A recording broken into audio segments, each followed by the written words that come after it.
Good morning, this is the Eager Beaver Show. You are listening to a True North Eager Beaver Media Incorporated podcast.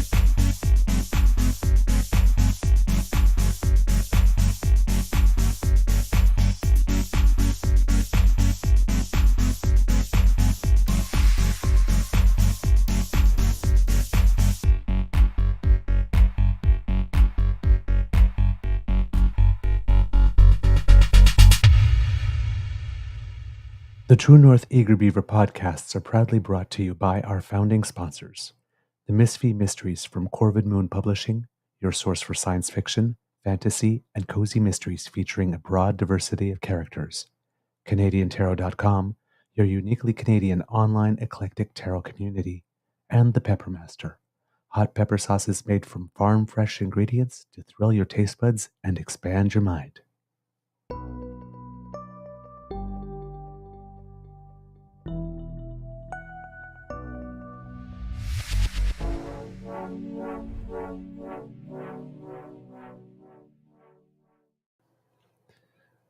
Well, good morning and hello, kids, and welcome to season 3 and episode number 342 of the Daily Beaver Morning Show here on the Crier Media Network. Yeah. Today, recording day is Wednesday, March 20th, 2024. Officially the first day of spring, my darlings. It's spring. Make sure you tie your slinkies to your running shoes. Okay. So you can bounce, bring. And it's going to be a lovely day here at the Beaver Lodge. We got some snow yesterday, actually. A little dusting. Looked like somebody sprinkled some icing sugar over everything, which is really nice. But today, officially, is the first day now that the renovations are going to start. They did come yesterday to do a walk around and an assessment, but today I hear is the first day that they're going to actually be stripping some siding off the house. And we have to decide relatively quickly what color we want to replace it. And I have a feeling that even though I'm going to get a say, It's not going to be. You get a say. Yeah, that's lovely. Thank you. I'll take that under advisement and consider it. but it's going to be yellow. Sort of. Kind of what it already is, though. Like, I got him entertaining one of two other colors for about 22 seconds. But I think that was the extent of my powers of persuasion. I'd paint it black. They've done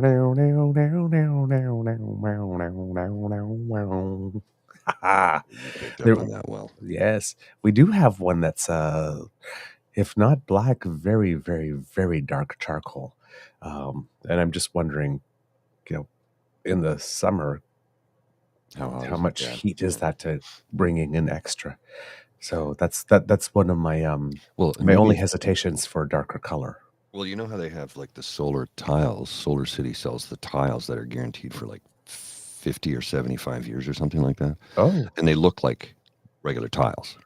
Okay. So the solar tiles, not panels, but tiles. So you redo your roof in these things. So it's a roof. Your entire roof is covered in solar cells. And I'm like, well, why don't we just put solar cells on the sides too? So you could generate energy to cool it in the summer with the heat pump, which also pumps in cool air. Right. Yeah. We're probably moving to that eventually. Oh, boy. Okay. Big thank you goes to our podcast founding sponsors, the Peppermaster, the Misfit Mysteries from Corvid Moon Publishing, and CanadianTarot.com. And as you can hear, kits and cubbies, with me as always is my good friend, Mr. Grizzly. So let's ask him, how's your mental health doing today, sir?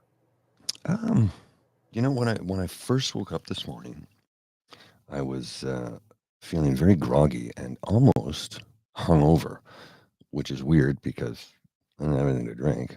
I had 2 pints and a tipple of whiskey, a dram. I didn't even finish that dram. I poured a dram when we sat down to record, and I drank maybe a third of it, and then was sitting on the coffee table, and the doggy came over to say hello, and that giant whip tail sent the glass flying. Oh no! Didn't break though. Didn't break. So yeah.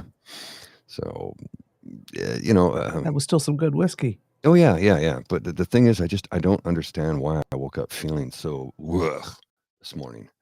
But it's as time goes on, I take Miss Thang out for her morning constitutional, and she normally wants to stay out a little bit longer. But this morning she was like, "No, I'm ready to go back in. It's cold out." It was -16 with the wind chill, so she kind of dragged me back into the house after. We drag her, we bring her down, we get her into the lobby, and she sees a cat, an orange tabby that the neighbors have, and they take the cat and let the cat walk around the hall, which is completely fine.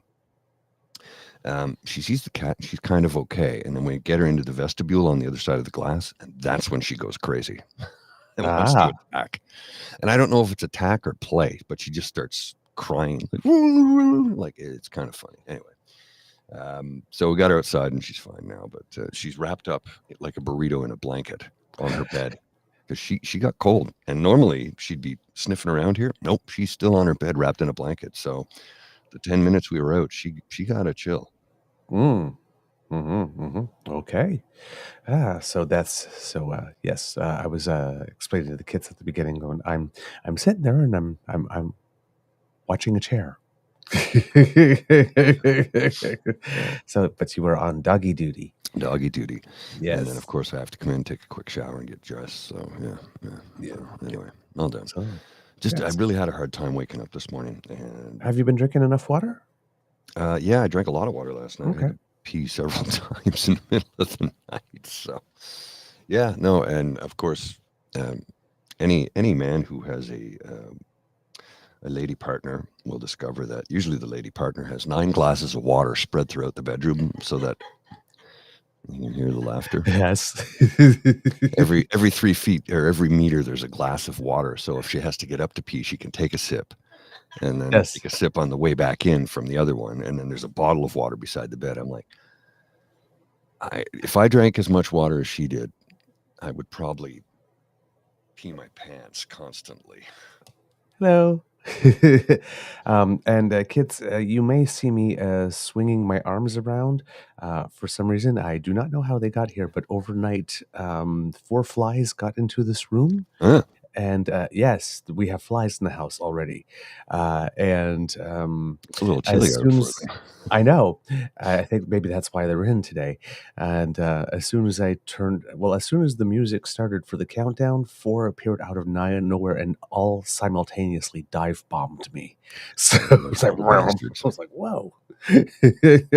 So you may see me do this a couple of times. That'll make sense as to why then. Yeah. I'm not seeing things.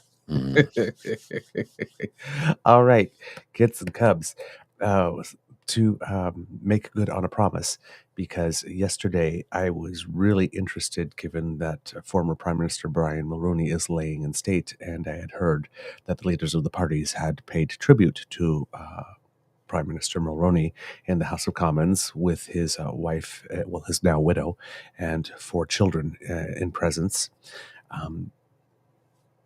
And you heard a couple of clips here and there about stuff, about what people said. If you've been paying attention to the news, they always take a little sound clip.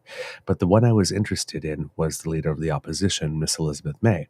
Now, I was interested for 2 reasons. One, because she's not allowed to speak unless she gets the full unanimous consent of the House. Yes. Because she doesn't have official party status yet.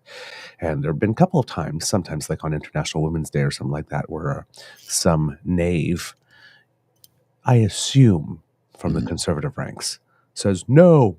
Yeah. And doesn't allow her to speak. Yeah. International Women's Day won't allow the woman member of parliament who's the leader of the party to speak. Yeah. That's a good look, asshole. Yeah, well, that happened in Ontario this year. It was Doug Ford's Ontario Progressive Conservatives. That there was a motion to allow 4 or 5 women to speak, and they said no. Apparently, something happened afterwards that did finally allow it. But the first instinct was, no, I'll speak for you. Women's Day. But there have been several instances where that permission has been denied. Now, she spoke for about 11 minutes, maybe a little under 11 minutes. I think they get 10 minutes in the House for this type of thing. So there's we have an 11-minute clip. I was looking at it to pick something, and I couldn't. So I'm just going to play it because the interesting thing yesterday, and I didn't know it before I said it, that I was interested to hear what she was going to say, is that throughout the day, listening to the news, even like the 5-minute news recap, like what's going on right now, they showed the whole all thing. of them, didn't show the whole thing, but featured or spoke about what it is that she said. Okay. Wow. They only played a little clip, like 5 or 10 seconds of what Pierre Poilievre had to say and whatnot, and then they moved on. And Joe Clark said something and whatnot. But they all made a point of mentioning. Joe Clark? Yeah, Joe Clark was also in the House. No, not in the House. They got him in the scrum confused. yesterday. Okay. But they were showing, and Aaron O'Toole made a comment yesterday and whatnot. And we have all that. We might have all that stuff on another day. But everywhere, it was near unanimous. People were singling out what it is that Miss May had to say and how much passion she had when she did say it. Well, they did work very closely together, so. Yeah, they did. So I figured I should just bring it to you because this is a moment in politics that we do not have enough of. And I do not know why we wait until people die until we have them. Okay, well, let's just, whoops, sorry. That wasn't supposed to happen. Well, here, let's just air the clip. Oh, I'm down here. For people listening at home, I went down to the bottom right-hand corner. Oops, I got to turn the sound down. So the first few minutes is the first few moments is them actually making sure that the Speaker of the House asking if she has unanimous consent or not. Right, okay. Nay. Agreed. The House has heard the terms of the motion. All those opposed to the motion will please say nay. Carried. The honourable member for Saanich Gulf Islands. Thank you. À toute la famille de... To all of our former Prime Minister's family, Mila, Mark, Carolyn, my sincerest condolences. Very huge honor and very unlikely event in the life of a very passionate non-conservative to serve as a member of the staff team for the Minister of Environment and ultimately over the years to become a friend of Brian Mulroney. I've never said this to the family, but I used to have this recurring dream after I resigned from the office, and there was a certain amount of bad blood from the other Conservatives, never Brian Mulroney, about me leaving over my minister doing this little thing like breaking the law. And the thing about it was, I had this recurring dream that I kept running up to Brian Mulroney to say, I hope you know I love you. It was weird because I didn't know I felt that way when I was having this dream, but I had it over and over again. And then we got to be friends. And we became friends when I felt compelled as executive director of Sierra Club to write articles to say, look at this legacy, hello. And I was on the jury for who should be the greenest prime minister. And it wasn't close. This was in 2005. It wasn't like there were a lot of prime ministers who had that kind of record. So in thinking about my remarks today, I've decided there's no way I can actually speak to each of the accomplishments of the Mulroney government and of Brian Mulroney quite personally picking up the phone and putting the negotiations to stop the logging of Guayahanas, putting them back into play by calling Bill Vander Zalm and this was hard work and heavy lifting, and it was personal.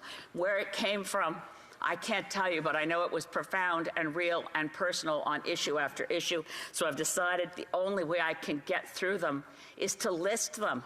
I can hardly editorialize on the accomplishments because they are so many. But let's start with, under the category of under-promising and over-delivering, the multinational effort to deal with acid rain to actually solve the issue, to make every meeting with the President of the United States of America our single top bilateral issue was an environmental issue, it was acid rain every time. Then it was the ozone layer. We didn't just put in place some ideas.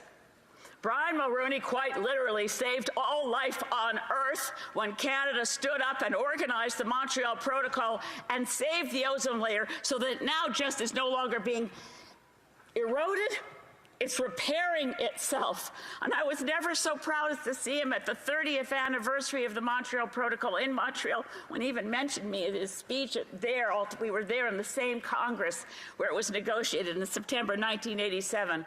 The Montreal Protocol is an astonishing accomplishment for this country, but it was Brian Mulroney personally who delivered it. It was the first international conference on the climate crisis in the last week of June 1988, which former Prime Minister Brian Mulroney opened and gave a speech that brought the House down and brought scientists from all around the world to their feet to cheer for what Stephen Schneider, one of the leading climate scientists, said, "My God, this is our Woodstock." Prime Ministers also, Gro Harlem Brundtland of Norway, opened that conference, the first one. But then the work kept going. The work to acknowledge and support the World Commission on Environment and Development and their landmark report, Our Common Future, to lead at the United Nations, to create the Earth Summit for June 1992, to lead with heavy lifting to deliver the Treaty for the Protection of Biological Diversity. And this is one of the hallmarks I was going to mention at the end. The things that Brian Mulroney did, not just standing up to his enemies, that's easy, standing up to his friends. So that when he saved the Biodiversity Convention, and he did quite personally save it, when George Bush tried to kill it, he was standing up to his friends. When he stood up to throw South Africa out of the Commonwealth, he had to stand up to his friend whom he loved, Maggie Thatcher, because it was wrong to ignore apartheid and let South Africa be a member of the Commonwealth family. He stood up against his friends, and he stood up to Ronald Reagan on acid rain, and he delivered an agreement between Canada and the US that actually ended the scourge of acid rain pollution in Canada. He banned lead in gasoline. He banned the herbicide that was carcinogenic, Alachlor. He brought in the environmental legislation we still have, and some of which has been tragically repealed. He brought in the Canadian Environmental Protection Act. He brought in the Canadian Environmental Assessment Act. He brought in Canada's only federal water policy, and he created new institutions, only some of which we still have. He brought in the National Roundtable on Environment and Economy. He created the International Institute for Sustainable Development. He created the post of Ambassador for the Environment. He did the early work that led to the creation of the Arctic Council. He brought in the Great Lakes Water Quality Agreements, multilateral agreements between many levels of governments, provinces, and federally. And he brought in the national parks, one after the other, Katatina Park, which was then we called Ellesmere, creating that on Ellesmere. On Guayahanas, we talked earlier today in the House of the news of what's been done for the Haida, with the Haida Nation and acknowledging their sovereignty. But for Brian Mulroney to fly to Vancouver Island to sign the deal with Premier Van der Zalm, and I'll never forget Pat Carney, another dear friend we lost this year, saying to all the men gathered there, you know, a lot of what you've done in your political careers will be forgotten, but this will last. This will always be remembered. Guayahanas National Park, Canada's Galapagos, personally saved by Brian Mulroney. Yes, all the Haida elders who blocked the logging roads and got arrested can't take the thing away from their courage. But the personal courage of the elders who blocked the logging road would have come to a historical footnote if Brian Mulroney hadn't been willing to get a deal and get Bill Van der Zalm back to the negotiating table. Grasslands National Park, Pacific Rim National Park, Georgian Bay National Park, the early work on the Rouge Valley. Making poverty history, The best international development funding record Canada has ever had, the closest we've ever come to the Pearson target, was under Brian Mulroney when we still had a Canadian International Development Agency. Our funding commitments under Brian Mulroney were the most generous of Canada's whole history in international development, stepping up to respond to the Ethiopian famine.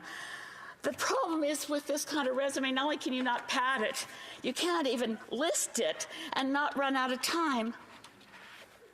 How did he do all this? Well, he had skills and talents. Being Irish, I can only suspect he actually physically once kissed the Blarney Stone. There's no real way to explain how he could charm the birds out of the trees, but he sure as heck could. And he could make people laugh. I loved his jokes so much. I feel like that old joke where you could just give the punchlines and the family will know which ones were the best. But, do you know who I am? I'm the man who gives out the butter. These were great jokes. They made the timing, his comic timing was perfect. But one thing about Brian Mulroney's humor, and he was great at it, there was never a joke at anyone's expense. There was never a cruel joke. And if there was ever a joke at someone's expense, it was his own self-deprecating humor at his own expense. Talking about the time back in 2005 when he missed the first award dinner for his being the greenest prime minister. And he talked about it later, about being in hospital, and some old guy who looked pretty rough looking at him and saying, "Did you used to be Brian Mulroney?" But he could make, at your lowest moments, he could make you laugh, and that's another thing that I just can't say enough, how grateful I am and how deeply honored I am, and there's no explaining the generosity and the kindness of his heart. That when I was having low moments now and then, I couldn't believe it when my office would say, former Prime Minister Brian Mulroney wants to talk to you on the phone. Are you kidding me? I'd love to tell you what he said, but it's so darn funny, but I really can't repeat it. Dear Brian Mulroney, there aren't any pearly gates anywhere near this place. Like a bat out of hell, one would say, but still, I know where there's a proper welcome and open arms and angelic choirs for someone who deserved and deserves to come home. God bless you and your family and your children and your grandchildren and all who loved you. You lived well and you loved this country. Let us continue to try to meet that example of a good-hearted, kind, spirited, generous, and brilliant Canadian. Here, here.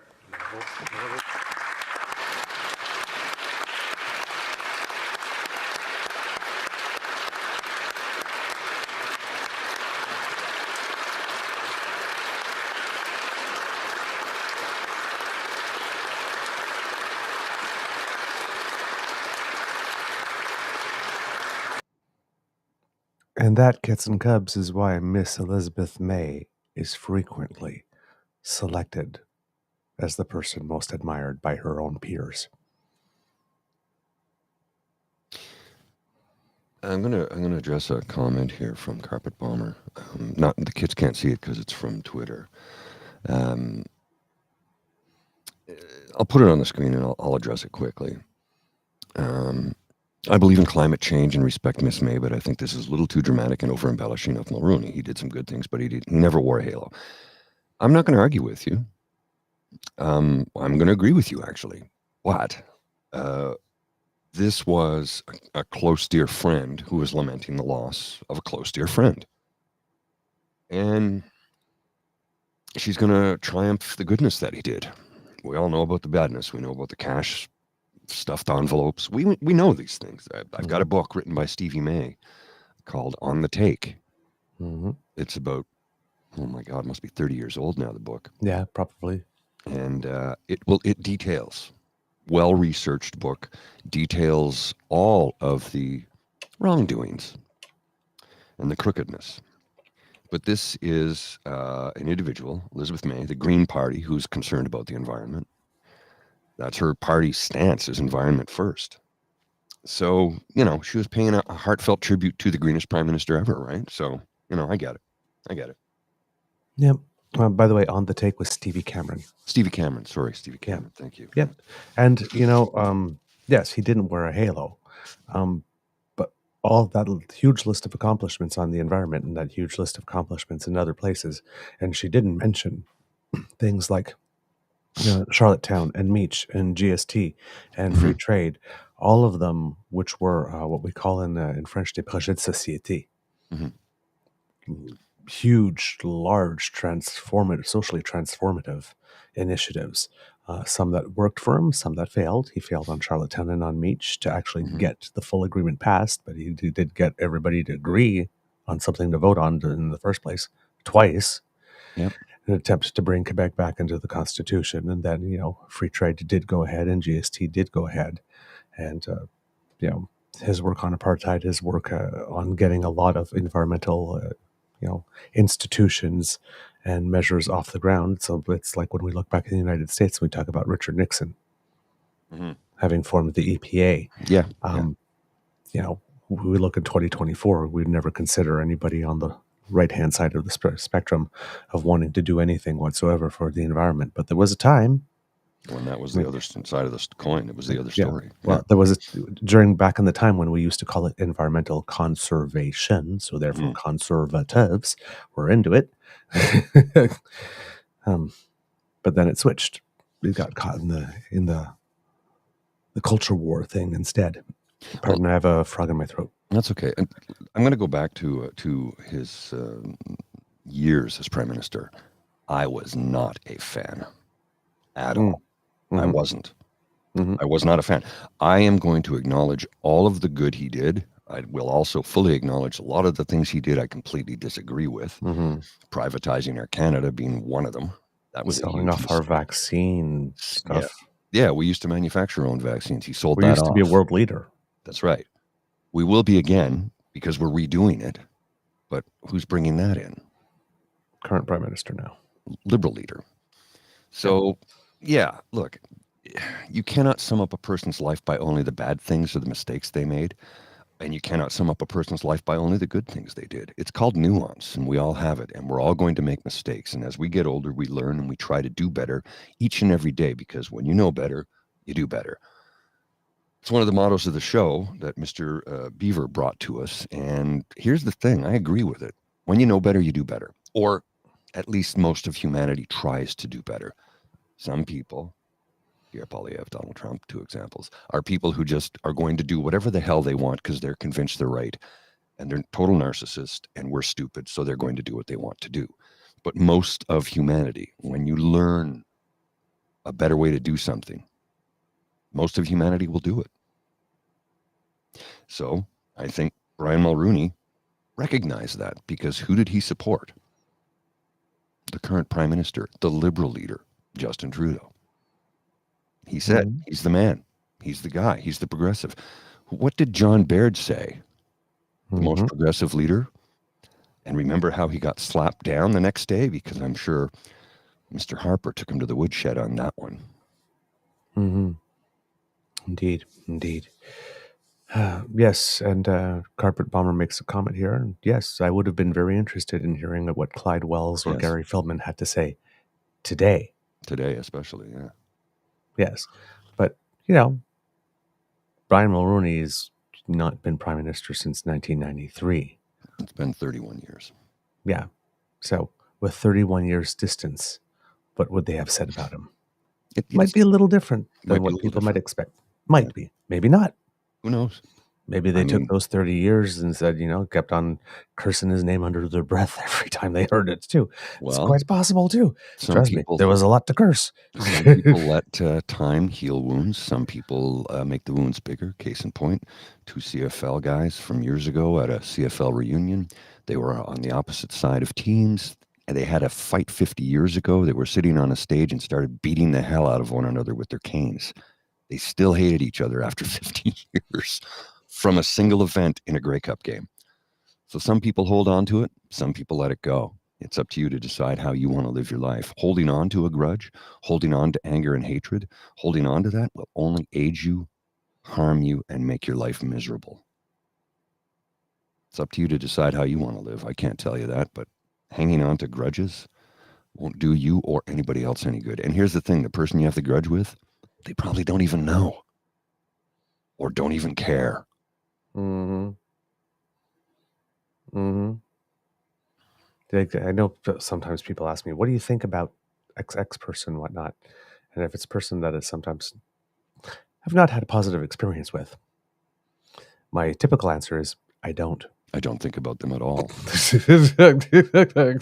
What? Why not? Shouldn't you have an opinion? Nope. You know, here's the thing. Nope. You don't have to have an opinion on every single damn thing. You don't. Sometimes you can just let it go and let a little bit more storage space in the brain for happy things instead of miserable things. Yep. What do you think about this person? I don't. Just not worth my time. It's Until you brought their name up, I hadn't thought about them in years. Yeah. Oh. Yeah. Let it go, man. Let it go. Isn't that the song from, what is it? Yes, Frozen. Disney? Thank you, Frozen. Let it go. And anyway. That's good. You had me for a minute. Fake Frozen acting. Wasn't that also a song by Luba? Let it go. Yes, as well. Let it free your body. Let it move its own. That's there you go. That song. I love that song a lot. I was a big fan of Luba. That was the first time, actually, that song, Let It Go, that I watched a music video and noticed somebody and wondering, is that person gay? Oh, really? Yeah, because they had that whole scene when they're in that, like, sort of like the blimp type balloon thing with the basket.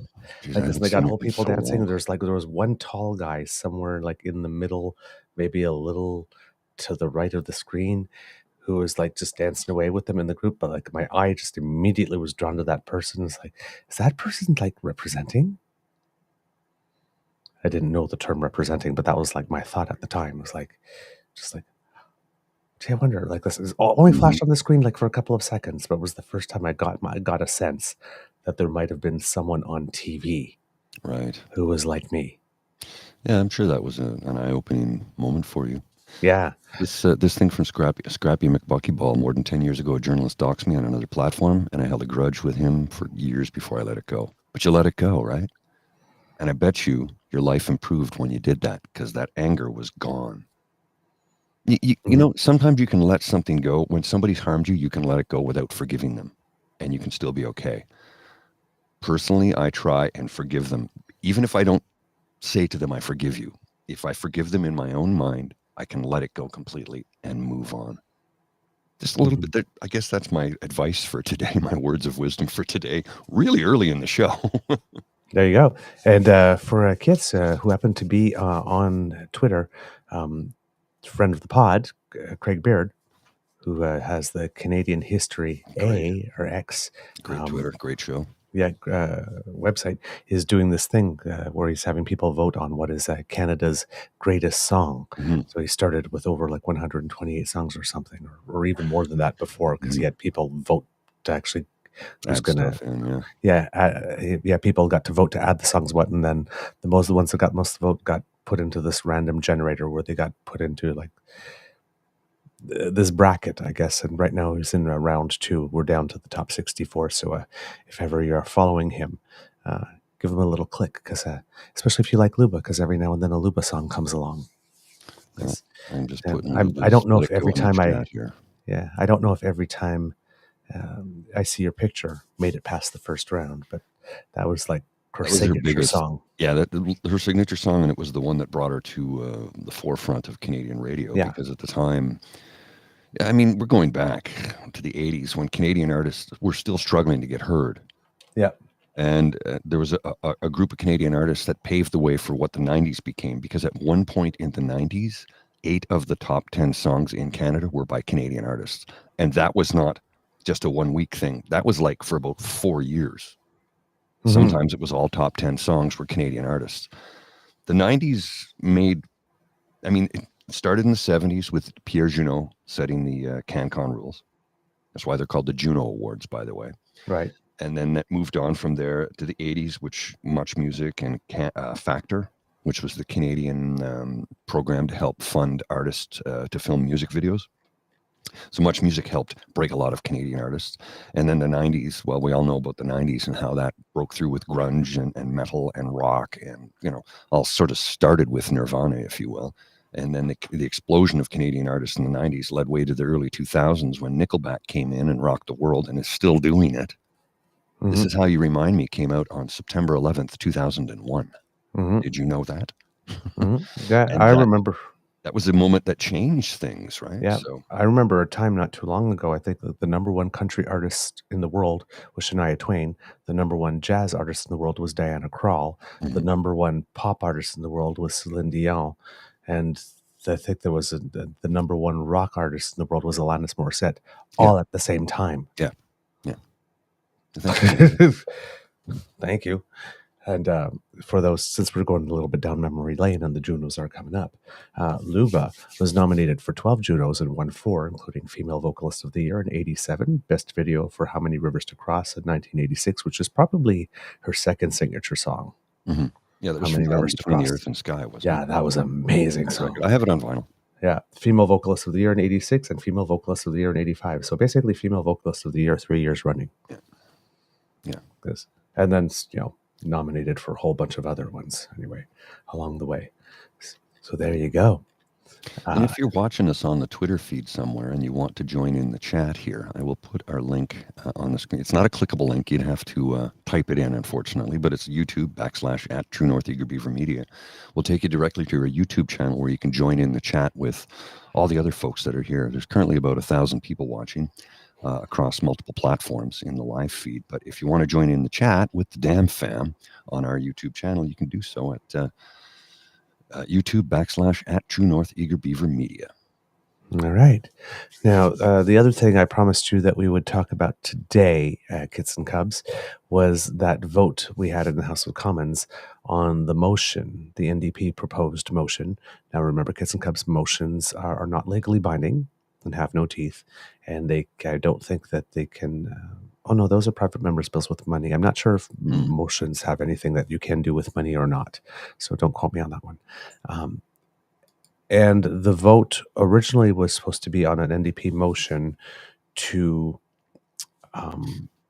recognize the Palestinian state. Now, this comes on the back of a lot of things that maybe didn't get a lot of play that happened elsewhere. But in the United States last week, the leader of the Senate, Chuck Schumer, got up and made a speech.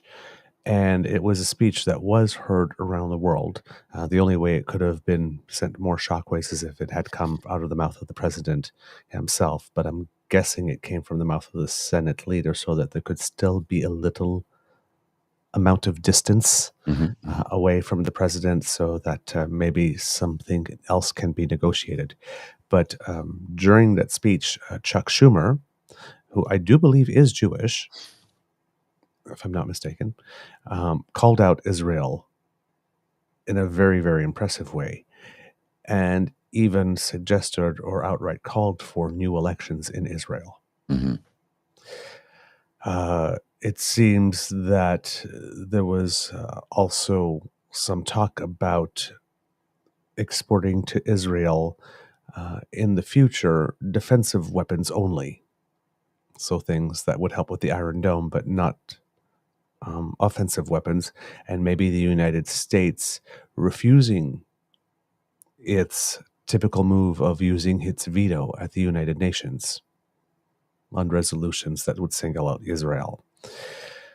The main problem here is that President Benjamin Netanyahu, or Prime Minister Netanyahu, is considering a full invasion of the city of Rafah in the Gaza region. And the United States is basically calling this impending offensive campaign a red line. Mm-hmm. They really, really do not want Netanyahu to do this. Netanyahu is basically saying, well, his mission is not over and he needs to absolutely go down there to eradicate Hamas completely. And he's not listening to anyone, but the United States is saying, this... how would you put it? Unconditional support that you've been used to getting from us since 19 whatever may have a few conditions and limits to it now. Parallel to that, you have the UN Food Agency reporting, and this happened a few hours after President Biden had a phone call with Netanyahu, that it's no longer a matter of whether or not if there will be famine in Palestine, but when. And in the north, it's pretty much imminent. About 70% of the roughly 300,000 Palestinians living in Gaza are facing catastrophic hunger, according to the UN Food Agency's report. And it seems that leaders of certain nations and certain multilateral organizations are accusing the government of Israel of using starvation as a weapon of war. So that's what he's doing. Yeah. So that's what's going on sort of in the background there. Trudeau, our prime minister, spoke with the war cabinet member Benny Gantz. He's probably more to the right on this issue than Netanyahu himself, and expressed concern that Israel's planned offensive on the southern city of Rafah, where about 500,000 displaced Palestinians are seeking shelter, is probably not a good idea. Israel is also sending a team of high-ranking officials to the United States to discuss its plans to invade Rafah. National Security Advisor Jake Sullivan said that it would be a mistake that would take too many civilian lives. So he actually literally called it a mistake before they're doing it. And the United States are sending Secretary of State Anthony Blinken back to the region so he can talk. And I have a feeling, if I'm not mistaken, that Netanyahu is in the United States and might be addressing the Senate specifically. Don't quote me on that one. It's just a little thing I heard on the news, and I wasn't sure if I understood it correctly, but that's the sense I got from what I heard. So that's the background. In the United States, as you know, there's a movement from Arab Americans to put pressure on Mr. Biden to pay attention to this, which has manifested itself most notably in the primary in Michigan, where they got people to vote uncommitted, and over about 10% or 11% of people did, which certainly got the attention of the administration. As you also know, in the Democratic Party and in the Liberal Party, you are more likely to have people as members of the party who see one side or the other side of the issue as the one most deserving of being supported. In the NDP, it's more heavily pro-Palestinian. In the Conservative Party, it's more heavily pro-Israel. And in the Liberal Party, you actually do see people taking either side or taking more moderate sides. But let's just say the spread is wider, so it's harder to satisfy everyone because it's impossible. As soon as you say something positive about Israel, people defending the Palestinian side get upset. And as soon as you say something, that's somewhat conciliatory to the concept that Palestinians are not Hamas, then, everybody just turns around and says, why are you supporting or propping up Hamas? Yeah. So a lot of people don't want nuance to be part of this conversation, Clearly. but it is because it exists. And to that end, the NDP was trying to present a motion that the Canadian government should recognize the state of Palestine, working towards a two-state solution. Now, we have a problem with that politically, however. Two problems. On the left side, the statement is, well, how do you fight for a two-state solution if you're not going to recognize before you do that Palestine does constitute a state? And that was the NDP position. The more conservative side of the position is anytime someone makes a comment like when our Foreign Affairs Minister, Melanie Joly, said that we would have to negotiate with Hamas with regard to freeing the hostages, but any negotiations about what the future of Israel and Palestine as two states living side by side would be could not involve Hamas. They forgot that second part. They just pretended she didn't say that second part and only dealt with the first one. Said, what do you mean we're going to deal with negotiations to deal with Hamas to determine the future of Israel? It's not what she said. But as soon as you start to make that type of conciliatory statement, there's already somebody there willing to say, I can't believe you gave Hamas a win. And sometimes that's even from within your own party, as was the case with MP Anthony Housefather. And there was another Liberal MP whose name I do not know off the top of my head, but both of them voted along with the Conservatives on this particular motion. Mhm. And Anthony Housefather is actually openly stating that he's reconsidering whether or not he can remain a member of the Liberal Party. It's that meaningful to him. Well, he said recognizing the rights of Palestinian people to a state of their own is his red line. Yeah. So he's having a problem with that. Personally, being an MP in Canada, I have difficulty seeing how you could put that issue above the national issue here in Canada. But I also know that when you are a member of a certain ethnic group and something terrible is happening, sometimes you choose that. That's enough to make you put that first. And everybody's different, and there's no right or wrong answer here. I just find it interesting as an elected MP that, for example, the situation of how Jewish people are being treated in Canada as a result of what is going on over there is not the bigger concern. No kidding. Well, hate crimes against the Jewish community has gone up 93% since October. Yeah. So, but again, that's my personal opinion. I don't know what his personal attachment is. He might have many, many family members living there. I don't know. Yeah. I don't know. Yeah. And there is no wrong decision. Like I said, I'm just saying, as an MP, specifically in his role as MP, I find prioritizing something that's going on outside our borders over what's going on inside our borders an interesting choice. Doesn't mean that it's the wrong one. People keep asking me to comment on the war. I feel bad for the innocents on both sides that are getting harmed by men in positions of power who don't give a shit about the people. That's my take. That's it. Yeah. I've got nothing more to say than that because I don't understand the issue enough to make a comment that is sensible in any way, shape, or form. I know it's been going on for thousands of years. I know that it's a complex situation, and I know that Netanyahu is a tyrant and Hamas are tyrants. And people are caught in the crossfire. Innocent people. Children are dying. They're starving people. Am I taking a side? Yeah, I'm taking the side of the innocents who are getting harmed by all of this. That's my side. I just want people to be able to live in peace and harmony. That's all I got to say about it. I mean, what more can I add to the conversation? Yeah, I'm not Jewish, I'm not Palestinian, and I live in Canada. Right. And when you don't have... I have no horse in the race one way or the other. Right? I keep on mentioning exactly. I have friends who are Jewish who are very affected by what's going on, and I have friends who are Arab who are very affected by what's going on, and I'm just trying to be a good friend to both. Precisely. As much as I can, right? And it's not an obvious thing, and this is, I mean, people are dying. Yep.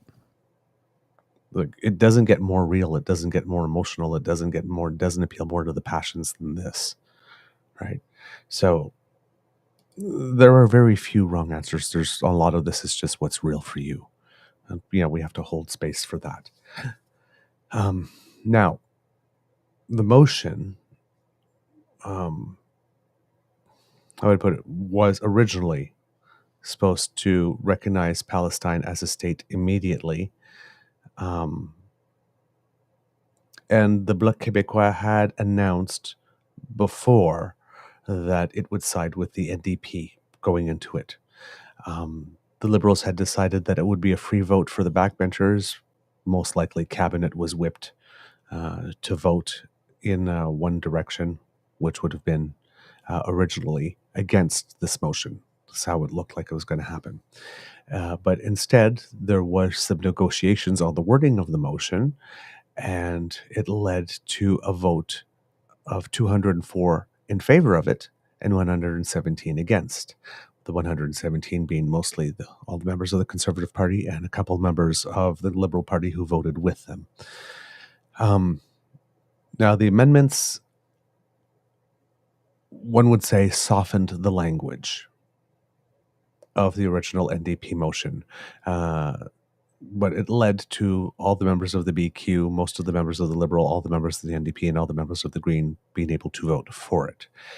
The amended motion urges Canada to actively pursue the establishment of a Palestinian state as part of a negotiated two-state solution, but not pre-recognition of the state, as was the case in the original motion. A couple of other amendments that came in. The Liberal amendment changed basically 7 of the 9 components of the original motion. And for example, dropping the recognition of Palestine was one of the amendments. There was other language changed, and there was a demand added that Hamas lay down their arms, which was not another one. It was release the hostages, but not lay down their arms. So that was added to it. And then the motion commits Canada to stop arms sales to Israel and commits Canada to support the prosecution of all violations of international law in the region in the future. And there was probably some softening of wording here to maybe, this one I'm not sure, but for the prosecution of all violations of international law rather than violations from Israel, for example. And the motion commits Canada to stop arms sales to Israel, and I'm guessing that would probably be future arms sales, but maybe not stopping the honoring of current contracts. That's usually that type of wording allows, like, henceforth we will not, but whatever is still in play we will keep doing, as opposed to, because there are 2 levels when you stop selling arms. You know, they're the ones where you break the contracts immediately in place and you just, put a screeching halt to it. And then there are the ones where, okay, we'll keep on respecting the engagements that we have in place, but no more after that. So there may have been some subtle changes like that to be able to make those kind of things. I haven't, there's a tweet out there that does have a side-by-side comparative read from the beginning to the first one and the second one that I will take a look at later to see if there's anything else that I can pick out. But that seems to be the main thing that has gone on over there, and that's the whole battle. The Liberals seem to have gotten some praise from most parts from being able to bring in this amendment that would allow more people to agree and make the motion slightly less divisive.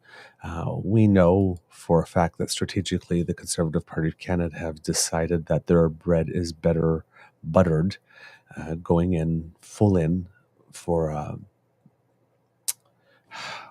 I don't even know how to say this in the right way, because I'm going to put, I'm not particularly convinced that the Conservative support, as firm as it is for the Israel side, is strictly a decision that is made out of the goodness of their hearts to support Israel. I do believe that there is a financial component related to it. I know that, how would I put it?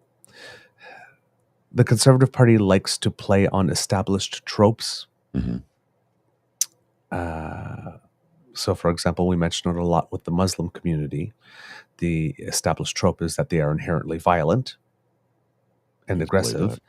And so, therefore, for example, when it comes to trying to keep gay people down, like as we saw this summer, fighting against trans rights, then they try to rally that community to its side, hoping that it will live true to the stereotype of them being aggressive and violent and whatnot, and will cause that disruption. We all know that the most famous trope with regard to Jewish people involves things having to do with money. And I personally believe that the Conservative Party of Canada looks at Canada's Jewish community more as a piggy bank for donations. Oh, I would believe that in a heartbeat. I have no issue with believing that. I have no qualms with that statement whatsoever. I know, but we're playing into tropes here like this, and that's why I'm trying to find the delicate words to be able to speak of this, because, when you hold an all-night vote-a-thon and go to a Hanukkah first day of Hanukkah menorah lighting ceremony and say, I stand with you, the Jewish people, as you're voting no Against them, to yeah. funding a Holocaust museum and a Yeah. Jewish community center in 2 different cities. How much support do you really have for the He's Jewish talking out of community? both sides of his mouth. Really? Yeah. So and just as, on the other side, one could make as cynical a point about the liberals. Well, they sat there in the back room with their liberal B counters and a calculator, and they calculated 1.8 million Muslims in Canada versus 400,000 Jewish people, and they went on the side of the votes, click, click, click, and that's where their position is, right? Other than the fact, then, you know what? Yeah, I've been on this planet for 50 years, and other than the time when we got to the Oslo Accord negotiations, there was never really any sense that any true move for peace that could be lasting was ever in full good faith engaged in. And that there have been certain people, Netanyahu being one of them, who have decided that it's probably in their best long-term interest politically to be a major obstacle to any real lasting peace. Well, yeah, we'll negotiate. We'll get right twice there, and then, we'll sign stuff. And then at the last minute, but there's this one reason. Sorry, I just can't let that one go. I guess we'll go back to doing the same thing that we've been doing for the last 60, 70 years. Yeah. Well. So I've never felt convinced myself that there's a way, and I don't know that there is. Maybe there isn't. That's the whole point, right? Like, honestly, I don't know that there is. And I don't have any answers. I don't have any solutions. Let's everybody sit down at the table, we'll have a cup of coffee and see what we can figure out. And you know what we'll figure out? Not a damn thing. Not a damn thing, because it's thousands of years of my side hates your side. You're both praying to the same God, and your religion, both of them observe most of the same things. Yeah. So I could say, I won't count. You don't drink, Yeah. I won't count the first 10 years of my life because I wasn't that politically aware. But let's say, for the last 40 years of my life, it's literally been one person does something, another person reacts, we retaliate. World War II happened, so therefore, the Holocaust was horrible. So therefore, Israel, we always the first line, Israel has a right to defend itself. Yes. And it does. All sovereign nations do. That's not up for debate. That's not up for debate. And then but it's presented often as if we're trying, that side's trying to be debated. But I've also seen X number of 40 years of people just being killed, and things not getting better. I've been seeing 40 years of settlements. I've been seeing 40 years of the more extreme settlers doing things to Palestinians, but I've also seen 40 years of, PLO not keeping its word, and Hamas doing atrocious things. And, I can understand, just like we are noticing that there are people in younger generations who don't seem to know as much as maybe they should about the Holocaust. Because if we talk about my parents were alive when it happened. Yeah. My mom was born in 1939. Well, my dad was. He was born in 41. So he was very young when it happened, but he was alive. But they were born when it happened, right? It's like they have their parents telling them if they were older, if they were too young. But we now have generations of people who may have been born to people who weren't alive during World War II. And therefore it gets distant. Yeah. Then it's not something that someone who's alive saw on TV, on the news. Right now it literally is in the history books that you're learning it, and you're learning from people. So with that distance of people not being so alive, that's why when we talk about World War I, we have so very few veterans left alive get their stories while they're alive, because there will be no one there, and the only people we're going to be hearing about it now is secondhand and third hand. There'll be no more first-hand accounts. Well, I don't think there's no World War I vets. They're all gone. They have been for a few years, and World War II vets are there's not many left. Yeah. So, but I remember in that, Remembrance Day ceremonies, when we still had First World War I vets alive, it was like, make sure we talk to them. It's very important, because once you get that distance of there being nobody alive yet left in that generation to tell you firsthand what it was like, that's when it becomes much more easy to have those interpretations. Oh, well, the Holocaust didn't really happen or wasn't really real. Well, do you know anybody who was there? Yeah, well, that's why Eisenhower sent in camera crews and journalists to record and document everything. They took millions of photographs. He said, I want all of this documented, filmed, photographed, put into spreadsheets, ledgers, all of it. Document because some son of a bitch is going to come along someday and say it never happened. And we want to be able to show them that it did. It happened. We can't deny this. It took place. It was humanity at its worst. Worst. Its basest. So, but as we're getting away from that, it becomes all the more important to be sure that the record is right, that we agree on the record. Mm-hmm. So, but you have a generation now, and this is what you're talking about, the younger people and younger progressives who have seen attempts for peace happen and Israel blowing them up. Attempts for peace happen and Israel blowing them up. Palestinian people being forced to live in an apartheid situation and nothing really improving over a period of 20 or 30 years for them. And with the way media works these days, and with the way social media works, and with the way that you can live in an echo chamber, it's very, very, very, very, very, very easy to come up with the position that Israel has always, always, always been the bad guy. That Israel, the government of Israel, is exploiting the terrible thing that happened in World War II as license for it to do whatever it wants now. And that's not. You can't criticize us. This bad thing happened to us. And, people are wondering, like, how far do you get to run on that? Mm-hmm. Oh, I think they've run out of runway on that one, okay? Because they keep using it as a trope. And it's like, yeah, never again. We fucking meant that. But you're committing it right now. Yeah. You're doing it.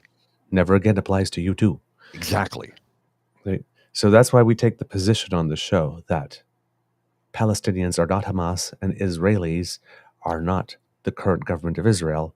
And therefore, as citizens, when it comes to talking to our fellow Canadians who happen to be of Jewish origin or Jewish heritage, and Canadians who happen to be of Arab heritage or Islamic faith, that we don't create that same trope. That we don't assume that Jewish Canadians are Netanyahu and that Palestinian Canadians or Arab Canadians who are standing in solidarity with their brothers and sisters are Hamas. That's it. Simple as that. We are Canadians. Yes. Period. Who have people that we love and care about over there who are going through unimaginable. We've seen the pictures. We've seen the video. We've seen the films. We've seen the suffering. And it's beyond anything any of us could tolerate because, we live pretty comfortable lives here in Canada. Even those of us who are, marginalized or suffering, maybe we're in poverty. Nobody is shooting at us. Nobody is bombing the hell out of us. Nobody is trying to purposely starve us. Nobody is taking over our hospitals and not allowing us to get treatment. That's not happening here. So no matter how bad you think your day is, somebody over there has it so much worse. So much worse. And that's why it's all the more important for us as Canadian citizens with each other to be kind and gentle in this period. I'm speaking even emotionally gentle. We're not going to solve this here. No. And it's not our protests on the street and counter-protesting against each other here. It's not going to do anything. That's going to solve it. Vandalizing Jewish community centers, firebombing mosques and synagogues like this. Not helping anyone. Not helping anyone. It's harming people here that have nothing to do with what's going on over there. Then there'll be people, well, you're funding them. No, it's a no-win situation. Period. Yeah. Period. And right now, as I mentioned in another show, maybe not here, I think it was on Blackballed when I was on the other day. Our federal government at the moment, and this would be true of any federal government, regardless of stripe, has a completely unenviable situation. I do not envy our government at all at this moment, because we live in a pluralistic nation. Where out of 40 million of us, or nearly 41 million of us, close to 2 million identify as Arab or Muslim. Yes. And close to 400,000, if not closer to 500,000, identify somehow as Jewish. Mm-hmm. That's a lot of people. It's a lot of people. On other sides. And both sides have people, Jewish or not, Arab or not, Islamic or not, who love and care about them.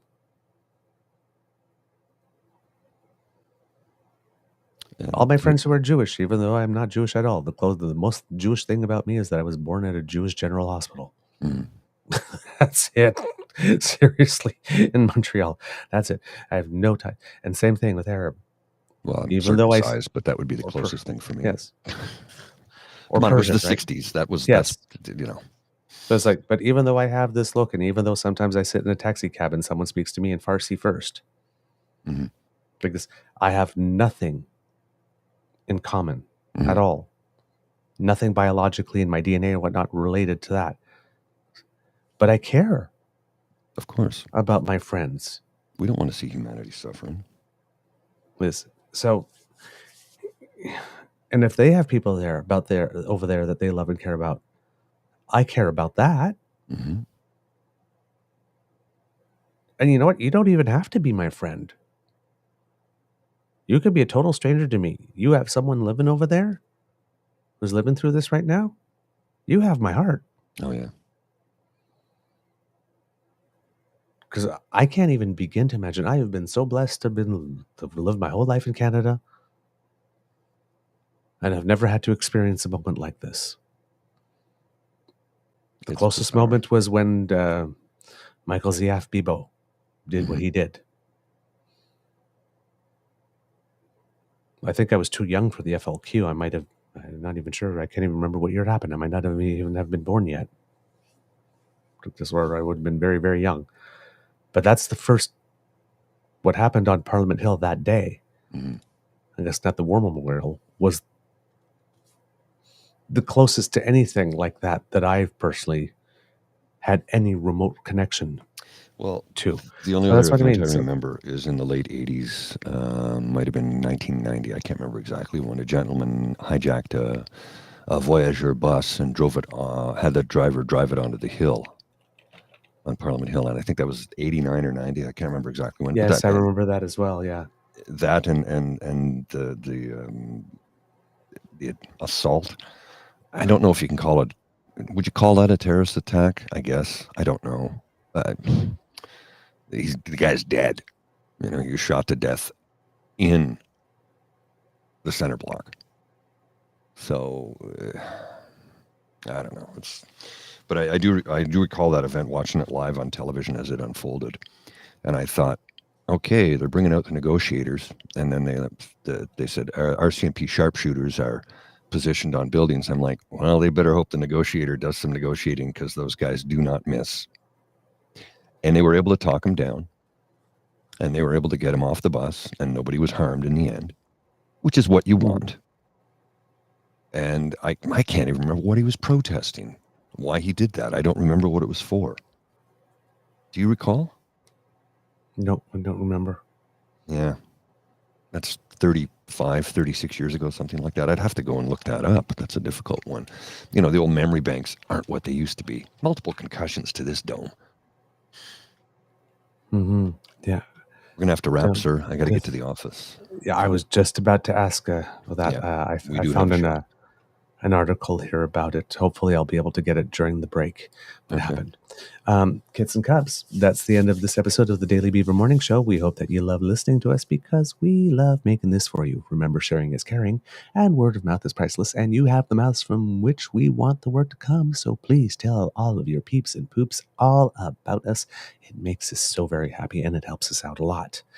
If you would like to support us in other ways, like, for example, not wanting to miss an episode, well, you don't have to, thanks to the Ray Girl, because she sponsored our Podpage site. It's podpage.com/the-true-north-eager-beaver, lowercase letters, with a hyphen between each one of those words, or you scan the QR code that just magically appeared underneath my goatee, and that will bring you to our Podpage site. If you subscribe there, when we have something fresh off the bandwidth, you do not have to miss an episode. And we have Kit Ellen that says FLQ was in 1970. So yes, that was a little bit before my time.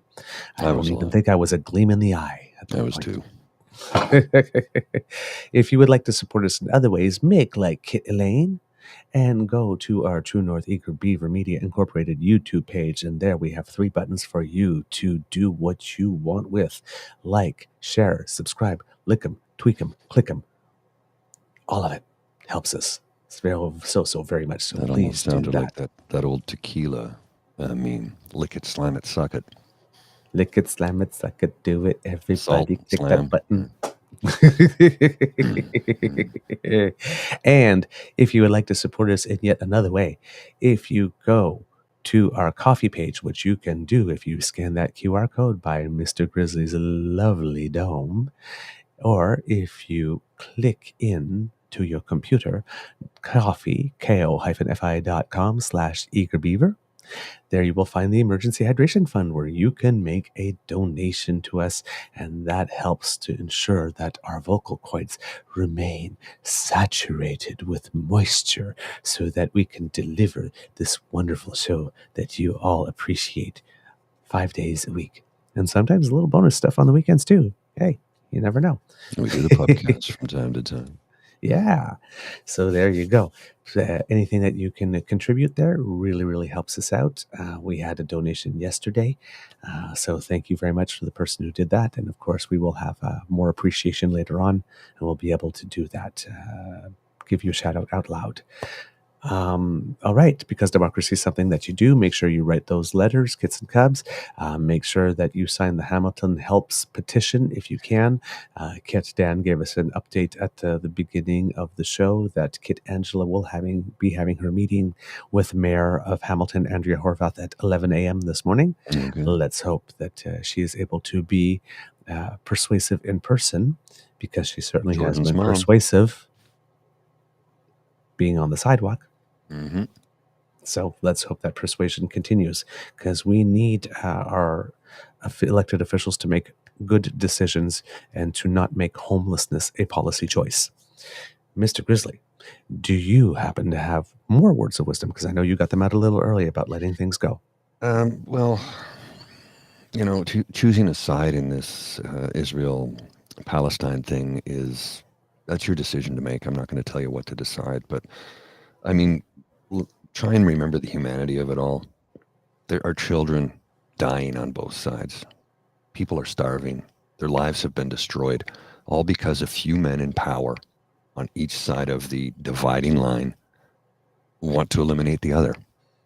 And all that does is harm innocence. And it's been going on for centuries. It's never going to end. And I don't know what to tell you about how to think. You got to think for yourself. You got to read as much information as you can, and hopefully you can form your own opinion. But I mean, honestly, choose the side of the innocents. Yep. And none of us have any reason to believe that Palestinians love their children any more or less than Israelis love their own children. Exactly. Reminds me of that Sting song, Russians. Mm-hmm. Love their children too. Yeah. All right. Mr. Grizzly, please roll those credits and we'll have a couple of things in the Easter. You are listening to a True North Eager Beaver Media Incorporated podcast.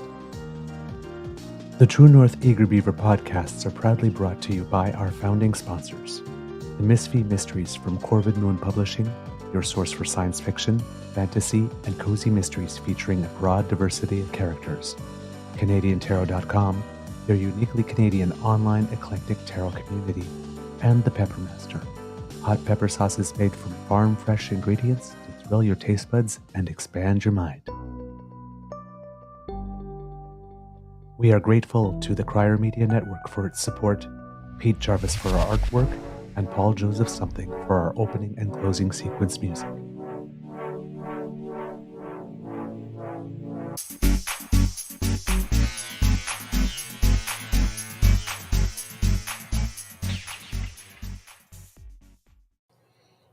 All right, a couple of little notes here. Kit Cassie mentions to us that the province of Saskatchewan finally, quietly signed the healthcare deal with the feds. Minister Mark Holland brought about $560 million there. It seems that Premier Scott Moe is not going to be at the signing session in Regina because, of course, he can't be seen on video doing anything that suggests he might agree with Liberals. So that happened. That would be a shame. Yes. The answer to your question about what happened with the bus thing on the hill, Yes. it was a man who was trying to protest Syrian military involvement in Lebanon, thinking this tactic would attract media attention to the crisis. That's going on. At the World Women's Curling Championships, Team Canada had a big day yesterday facing the other two teams that were undefeated, Italy and Switzerland, who is undefeated in its last 47 games at the Worlds. And Canada delivered a defeat to both of them. The one to Switzerland happened relatively early in the match. Switzerland conceded. So Team Canada, I believe, is the only team that is perfect still, and they're currently on the ice against Japan. So let's cheer for them. And the inflation numbers came out yesterday. The core inflation number dropped down from 2.9 to 2.8, which was a little unexpected. People were thinking it might go up. But the bigger news is that core inflation, not including gasoline, which was at 3.2% the last time, has dropped down to 2.9%, which is better. And food inflation, which was at 3.4%, dropped all the way down to 2.4%, a full 1% in 1 month, which means for the first time since October 2021, food inflation is actually lower than core inflation.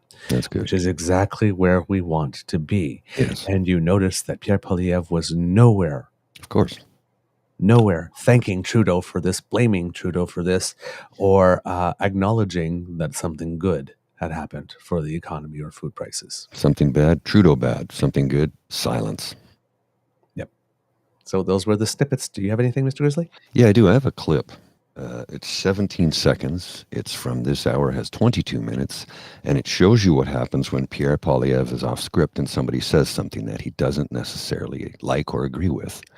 I don't know if you had a chance to see this. I did. I saw that it was going around, but I actually had to get to bed yesterday, so I hadn't watched it yet. So, and we were going to watch the show last night, and we missed it. We got into something else. And anyway, Little fly. Yeah, I see that. Here's the clip.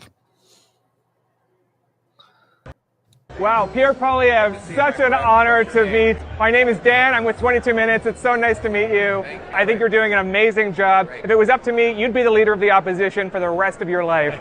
Well, I won't be, sadly, for you and you and your. But you know what? Wow, Pierre Poilievre.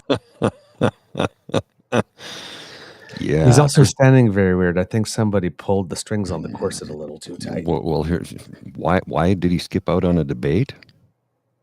That might have something to do with it. That might have something. Because you're oh darn, why can't I remember the word duty head? Well, I mean, come on. He didn't have a snap back there. Every time he was asked about children, puberty blockers, blah, blah, blah, blah, blah. Justin Trudeau is dividing Canada. That's not an answer to the fucking question. I know.